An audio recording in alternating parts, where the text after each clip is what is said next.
Hello and thank you for joining us. I'm Wilson Stribling. Welcome to another edition of At Issue, where we discuss and debate the issues facing the state of Mississippi and how these issues impact you. That issue tonight, a Senate bill that some believe is attacking poor people on government assistance, is making its way through the legislature. The Senate bill would authorize the state auditor to check a sampling of tax returns to verify the income of people enrolled in Medicaid, Temporary Assistance for Needy Families, TANF, and the Supplemental Nutrition Assistance Program, or SNAP. The bill's opponents say it could discourage those in need from applying for assistance. They also call it a solution to a problem that doesn't exist. We are watching as you are attacking our public benefits. You are watching as you are attacking families and communities who are most in need. We are also watching as you are making decisions. And those same decision makers are making sure that their friends and their allies are making money off the backs of those folks who are most in need. And we are not going to stand idly by while these things continue to happen. Over 27% of the children in the state of Mississippi live in poverty. 14% of white children live in poverty. This is not a race issue. We have poverty in this state that crosses all spectrums. So when you start making it difficult for somebody to get health care, which is what you're making it difficult for, a person receiving health care gets no cash benefit. If there's fraud and abuse in the Medicaid program, it is at the provider level. It is not at the level of the person needing the help. The only thing a person gets from Medicaid or CHIP is an opportunity to go to the doctor. So where is the theft there? Why are we making it more difficult for these people to apply? The bill passed the Republican-controlled Senate last month, but the House made some changes in committee before passing it onto the floor on Wednesday. Amid objections from several Democratic lawmakers, the Republican-controlled House voted 75-46 to pass Senate Bill 2257, largely along party lines. Republican Representative Joey Hood is chairman of the Medicaid Committee. He says for every $1 Mississippians pay in taxes, the state receives $3 for Medicaid. That amounts to $4.5 billion. Hood says federal authorities are pushing states to set an income verification process to ensure that only qualified people are receiving assistance. This is what we're going to have to do from the compliance. There's a 2019 compliance statement that said we should be auditing. The state's required, the auditor's office is required to submit something to the federal government. Of course, we receive a 3-to-1 match, and what this does is protects the integrity of the system. It's not going to affect the age, disabled, or blind. It's just going to be an income-based thing, and it's going to be just another tool in the toolbox to check eligibility. That way we can ensure that the funds that for Mississippi's most poor will be where they're supposed to be and go to them.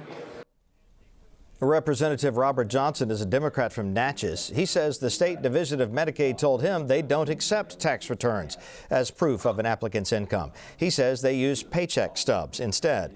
Johnson also says the bill has been presented as a federal requirement, but it is not. The auditor and some of the people fostering this legislation have said there's a federal mandate that says we have to audit the recipients of Medicaid. That's not what it is. There's a federal supplement that talks about things that the auditor can do to help the program run more efficiently. And it speaks to it in a way that says, if you deem it necessary, or if you think it needs to be done. And they reason that because we get so much money in matching funds, that's something that we need to, that the auditor has to do it. Well, it's interesting that it comes on the heels of these arrests on people stealing millions of dollars of TANF funds. And we feel like, and I feel like it's a result of political pressure to say, oh, you're going after Republicans. Now you need to go after people who are receiving benefits. The bill is being held for the possibility of more House debate before it heads back to the Senate. Both chambers must agree on a single version before the bill can be sent to Republican Governor Tate Reeves. The Senate Education Committee passed a different version of a bill that gives scholarship money to families with children who have special needs. The Education Scholarship Account program was created to provide families with about $6,500 to help pay for tuition or special services at private schools or other institutions. According to the State Department of Education, about 700 students currently receive scholarship money through the program, which ends this year. In 2018, a state oversight committee found the program needs more accountability. Commonly referred to as the voucher bill, Republican Senator Dennis DeBar tells MPB's Desiree Frazier that this new Senate bill has more accountability. This is not the bill that was passed in 2015. We put a lot more accountability in it, not only on the schools that are the ESA school, but on ensuring the child is receiving the services they need, that child needs. We want accountability. We want to make sure we're using our taxpayer money wisely, and ultimately the child is getting the services they need at that school. So if a school holds itself out as providing SPED services. What was that, services? SPED, special needs, special education, then they need to be providing that service to that child. They can't not just take the money, the ESA scholarship money, and ask the public schools to come in there and provide the services for that child. They need to provide that services, and they need to certify that to the Department of Education. I also heard in there that if that does occur, then they have to reimburse public schools. Is that correct? Well, what that happens is, say a child is enrolled in a school for a week or a month, then leaves that school, says, well, it's not working. The parent removes that child from that special purpose school, puts that child back in the public school. That money follows the child. The money shouldn't just stay with that ESA school, the private school. It's going to follow that child back to the public school, because the public school then is going to be responsible under the law to educate that child. So they should receive the money. Part of the Education Scholarship Program's new accountability structure is to test children using voucher funds at the beginning and end of the school year.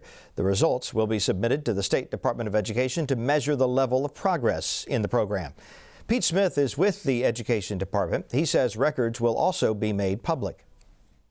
Well, I think the changes are definitely a step in the right direction. You know, Department of Education was at the table when the bill was first being drafted some 5 years ago. And we have no issue with children being able to go to a different school to get the services that they need. Our main issue was making sure that there was accountability put in the bill so that so the taxpayers are ensured that the students that are leaving public schools, going to these other schools or getting other services, are making sure that their IEPs are being met and they're progressing academically, which is, I think, is the whole intent of the bill. So I think with this new rewrite, the Department of Education, is very in support of this new accountability piece in the bill.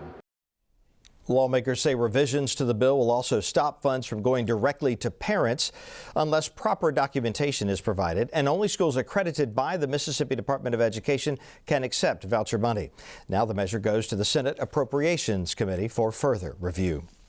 Gun safety advocates are asking Mississippi legislators to pass a bill that would allow family or law enforcement to intervene when they believe someone who has access to firearms is a threat to themselves or others. It's commonly known as a red flag bill. Mary Helen Abel is with a group called Mississippi Moms Demand Action for Gun Sense in America. She explains Senate Bill 2055. It basically says that with adequate due process, guns can be temporarily removed from the hands of someone who shows to be a risk to themselves or to others. So that's something that we know has made huge differences in gun deaths across the country in the states where it has been enacted. About 17 states have a law that's an extreme risk protection order law. Abel says an emergency Chancery Court hearing would be held to determine if a risk exists. If so, accessible firearms would be confiscated for 6 months with the possibility of renewal. According to the Centers for Disease Control and Prevention, close to 600 people die by guns in Mississippi each year. That's the 4th highest rate of gun deaths per year in the United States. Tangela Shelby of Jackson says she is lobbying lawmakers after her 25-year-old son was shot to death in 2017. Please develop, establish, talk about, and pass laws that are against gun violence. We're Moms Demand Action. We do not oppose individuals having guns, but what we do is we want you to make sure that there are laws that enforce gun sense use. Meaning, if you have someone that's, prime example, my son's killer, a felon. If he is caught with that gun, there's zero tolerance for that. Point B, if you have mental issues, mental problems, you should not be in possession of a gun if, you have been evaluated by a psychiatrist and you have cognitive reasons why you should not have a gun. As well as, domestic violence cases where individuals have been, deemed threatening. So we just want them to pass laws. We want to show our face and say, hey, look, this is important to us. And it should be important to everyone, whether you're directly or indirectly affected by this. This is not just me, the mother who lost her child. This should be you, the citizen who's living within the community, and say, oh my goodness, this could happen to my child, my son, my mother, my husband, whomever it may be. You don't want to walk into your local grocery store and someone stand in line with you with a gun and say, is this a bad day for him? Because, people have a tendency to get upset over little things. And if they have that gun on hand, what decision would they make with that? The CDC also says 48% of gun deaths in Mississippi are suicides and 46% are homicides. Republican Representative Randy Rushing says he will consider gun safety legislation. At the same time, he tells MPB's Desiree Frazier he's concerned about potential misuse of a red flag law. I would encourage anyone who has a concern of someone harming themselves or other people to call 911, and we don't need a law right now to do that. Anyone that feels threatened or feels like someone else is a threat to themselves or other people can pick up the phone now and call 911. I think we're getting into a gray area when you can have a dispute with your neighbor over a fence line or my dog's barking, keeping them awake at night. Then my neighbor can pick up the phone and say they're scared of me because I own a gun. It creates an opportunity or an avenue, I think, for a lot of vindictive measures to be taken. So we have to be real careful when we are looking at laws for that type of thing to take place. So I think the intent maybe have some validity to it, but I'd be very, very hesitant before I got off into that direction. Even though it would be on a temporary basis? Well, as the old saying goes, there's nothing more permanent than a temporary law. So I'd be very, very hesitant on supporting something like that unless we really, really looked at it and got down into the nitty-gritty of it. Advocates for the legalization of medical marijuana in Mississippi are working to educate voters who will see a measure to that effect on the November ballot. Citizens will decide if they want medical marijuana made available to people suffering with conditions like cancer, chronic pain, epilepsy, or seizures. Dr. Rachel Knox of Oregon is a cannabis specialist. She and 75 other healthcare providers and organizations are promoting the referendum called Medical Marijuana 2020. We're living in a world where 1 in 2 adults is sick with something, and the burden of chronic prescription drug use is beginning to weigh on people. I think folks are fed up. Patients very commonly have laundry lists of prescription drugs that come with unwanted side effects. I think there's a movement right now in the patient population to move away from synthetic drugs into more natural lifestyle, and that includes the tools at their disposal that they use as medicine, right? We are seeing people convert to natural medicine in droves. The referendum would require medical doctors to prove that a person is suffering from a debilitating medical condition. The State Department of Health would provide identification cards for patients and regulate treatment centers where products would be dispensed. Republican Representative Trey Lamar tells At Issue producer Ashley Norwood that he's concerned with the referendum's current language. You'll see there's a bill that's been filed to offer some alternative language, and I expect a spirited debate on that as well in the next week. I guess what concerns you most about what you see now written in the standards if we were to pass something like that? Sure. Well, I guess just number one concern would be the thought of placing the right to marijuana in our Constitution. Totally different than having just a regular state law. There's no other drugs that I'm aware of that have a place in our Constitution. Alcohol does not have a place in our Constitution. I just believe that's a bad precedent to set. But on top of that, some other serious concerns I have is that the current language removes the appropriation authority as well as the taxing authority from the legislative branch of government and hands it to an executive branch agency. That's dangerous. Democratic Representative Omeria Scott, a breast cancer survivor, has authored several bills to make medical marijuana legal in this state. She says she supports the current referendum and believes any legislator offering alternative language is part of a scheme to confuse voters in November. the initiative has been driven by the people. So my question to them is, do you question the people's judgment when they vote and send you up here?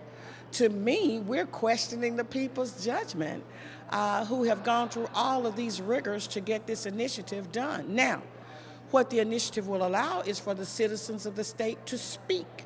So why don't we let them speak to the issue that they have brought through the initiative and referendum process? Because had we wanted to do something about it, we've had every opportunity. I had a bill last year that they didn't vote on. So clearly, this is the same kind of scheme, in my opinion, that sunk Initiative 42, and I'm hoping that the people will be able to see beyond this and certainly support the original initiative that is going to be on the ballot in November. Let's get straight to the point now with views from both sides of the aisle. Brandon Jones is an attorney and former Democratic member of the House. Austin Barber is a national Republican strategist and founder of the Clearwater Group. Good to have you both with us once again on that issue. Let's start with the TANF bill.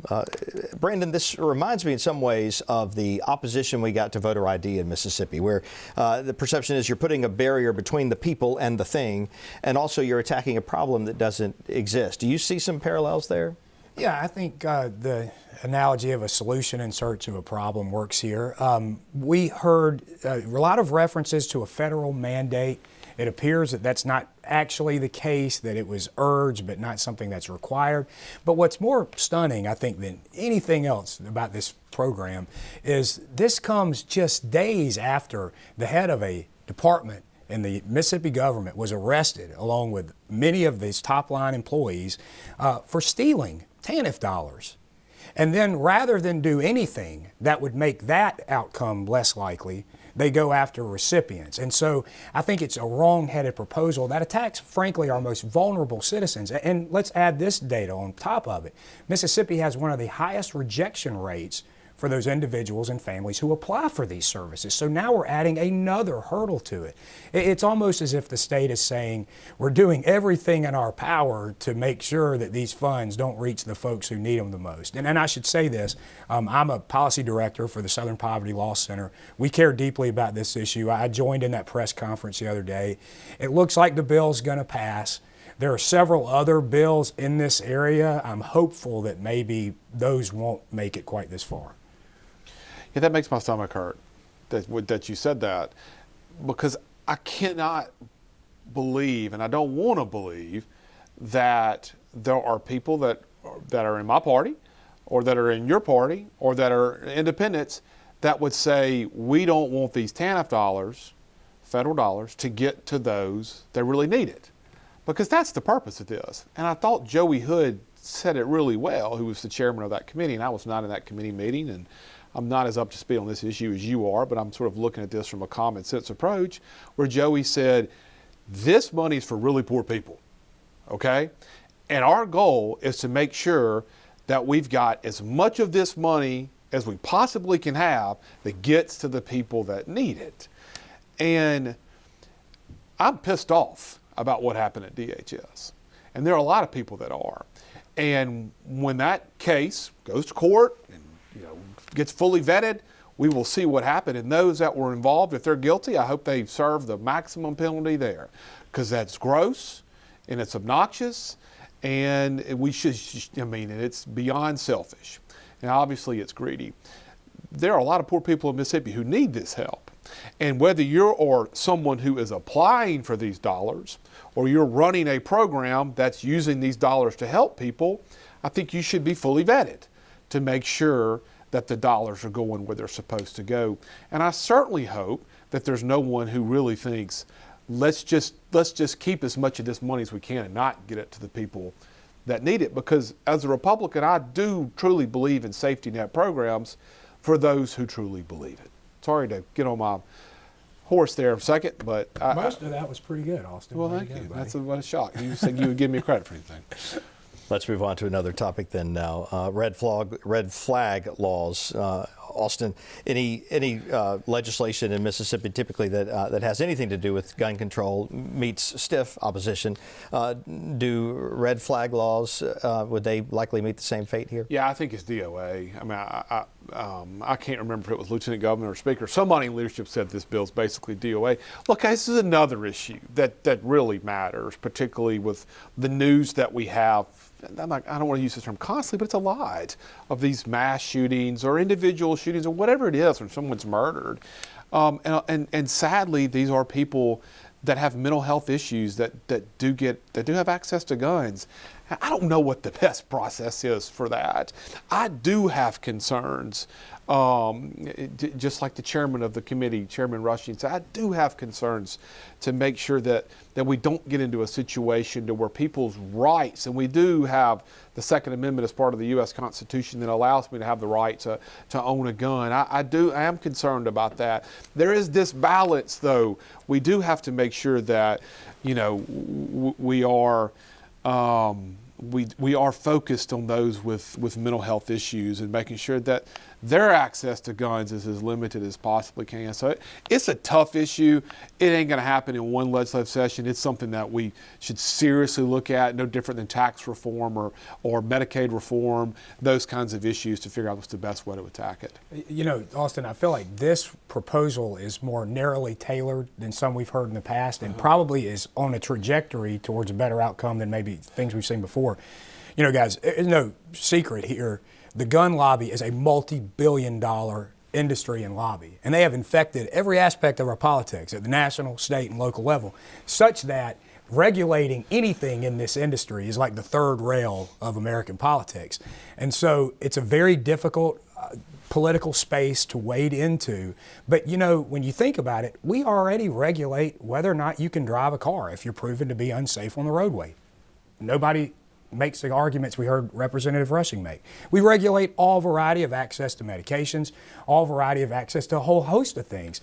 The gun lobby is so powerful that just merely removing those from folks who are designated and adjudicated as not right for a gun ownership, you hear what happens. So I hope that they're able to find some foothold and tailor this thing to a way that works, because as you hear it, it makes a lot of sense. Yeah, and obviously you feel the same way that I do. I feel terrible for the mother who lost her son, who was interviewed. I mean, I feel awful. And I have no idea if this law would have been in place, if that would have saved the life of her son or not. But obviously very compassionate for her and others that were up there who may have lost loved ones. But this is an issue that needs a lot of discussion. Let's move on to these vouchers for special needs children. Brandon, do you think that the program needs to be extended at all? And if so, does it need to have more oversight? Does it need to have more restrictions on who can receive these and how they use these dollars? Yeah, our watchdogs at the federal government who look at these programs said that ours was one of the least accountable in all 50 states. Our own peer committee here in Mississippi said you probably should discontinue it. It's not responsible. And then numerous other folks, whether it be University of Arkansas or studies out of Louisiana, have made the same points. So no, I don't think it should be extended. Look, we're not fully funding our public schools. If you're not doing that, taking a voucher that diverts public money to a private school, it's just not the right time for that. You need to fully fund your public schools first. But I will give Chairman DeBar some credit. He has put in some true accountability, like this notion of if you're going to take the money, you need to provide the service. He talked about the issue that they're running into. There were schools that were taking this money and then paying the public schools to come and provide the service. That doesn't make any sense. And so that was happening with such regularity, they had to put that in. And now you hear proponents of the voucher saying, well, that might kill the program. Well, look, if that kills the program, it wasn't a good program to begin with. So I think he's done a good job of trying to get this thing as accountable as possible. I'm working on this one as well. It's another issue that I care about. I still think you can't amend this thing back into good shape. It probably needs to be discontinued. Yeah, we just disagree. And I mean, look, we're never going to agree on the I guess, the funding mechanisms for public schools. I believe there needs to be more competition. We both believe there needs to be, as much accountability for every state dollar, particularly in education. But I know if I had a special needs kid, and I'm very fortunate that I don't. But there are a lot of parents who are not as lucky as I am. And particularly if I lived in some rural area or some urban area, and I didn't feel like that the public school that I sent my kids to, because I couldn't afford an independent school, parochial school, private school. I would know I want another option for them. Don't trap my kid just because of the zip code that I live in.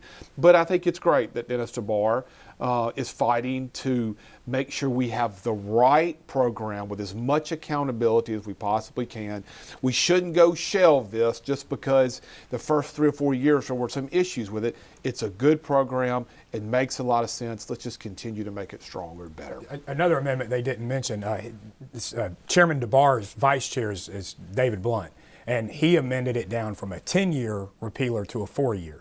So that gives the legislature an opportunity to look at this program again in shorter order, which I think that amendment passed unanimously. I think there's agreement at a minimum to keep this under a watchful eye. We need to look at our education programs as much as we possibly can. What are the policy decisions that we're making to make sure it's the best for the kids in the public schools? I got no problem with 4 years. Look at it every year. Right. All right. Brandon, Austin, thank you both, and thank you for joining us. We're out of time. Don't forget you can watch this program online at mpbonline.org or listen to the podcast, now available at su.mpbonline.org. For day-to-day coverage, follow MPB News on Facebook and Twitter. Thanks for joining us. Good night.